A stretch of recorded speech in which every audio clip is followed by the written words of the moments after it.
तो दोस्तों शुरू करते हैं आज एक शॉर्ट स्टोरी जिससे आप थोड़ा पॉजिटिव फील करेंगे, ऐसा मेरा मानना है।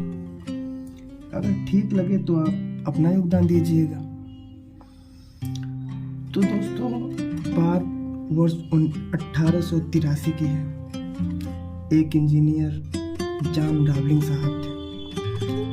इन्होंने न्यूयॉर्क से लॉन्ग आइलैंड को जोड़ने के लिए एक भव्य पुल बनाने की बात सोची, पर डिस्टेंस बहुत ज़्यादा था और ये काम इतना बड़ा पुल बनाने की जो उनकी सोच थी, जब विशेषज्ञों के सामने रखा गया तो उन्होंने इस काम को असंभव बता दिया।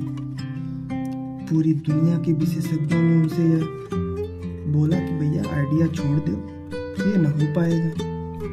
लेकिन रावलिंग साहब के पुत्र वाशिंगटन, उनको अपने पिता के आइडिया पर पूरा भरोसा था।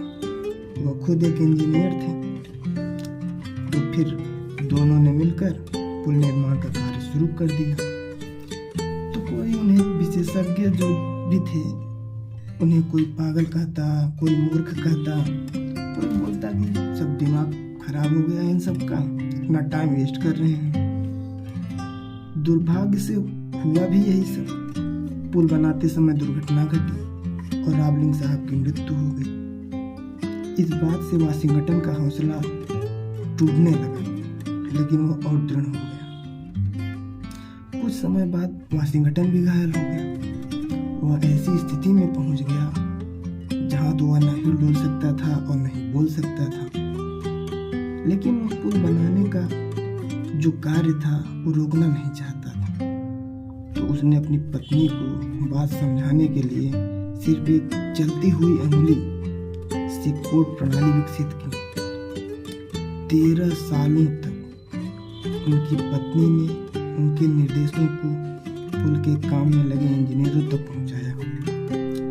इन्हीं निर्देशों पर आखिर एक असंभव कार्य पूरा हुआ। सोचिए कितना एक असंभव सा कार्य। जॉन रावलिंग साहब की मृत्यु हुई, उनका पुत्र वाशिंगटन घायल होके इस अवस्था में पहुंच गया। उसका कोई भी अंग कार्य नहीं कर रहा था, लेकिन उन्होंने सिर्फ एक अंगुली के सहारे कोड भी विकसित किया। तो काम पूरा हुआ और वाशिंगटन में ब्रुकलिन ब्रिज आज भी विश्वास और लगन की प्रेरणा दे रहा है। तो कहानी का मर्म यह है कि अगर आपको अपने विश्वास और कड़ी मेहनत करने का जज्बा है तो कुछ भी असंभव नहीं है। कुछ भी असंभव नहीं है। उन्होंने ये करके दिखाया अपने पिता के, जो उन्होंने कार्य सोचा था उनके पिता ने, उसको पूरा किया। धन्यवाद।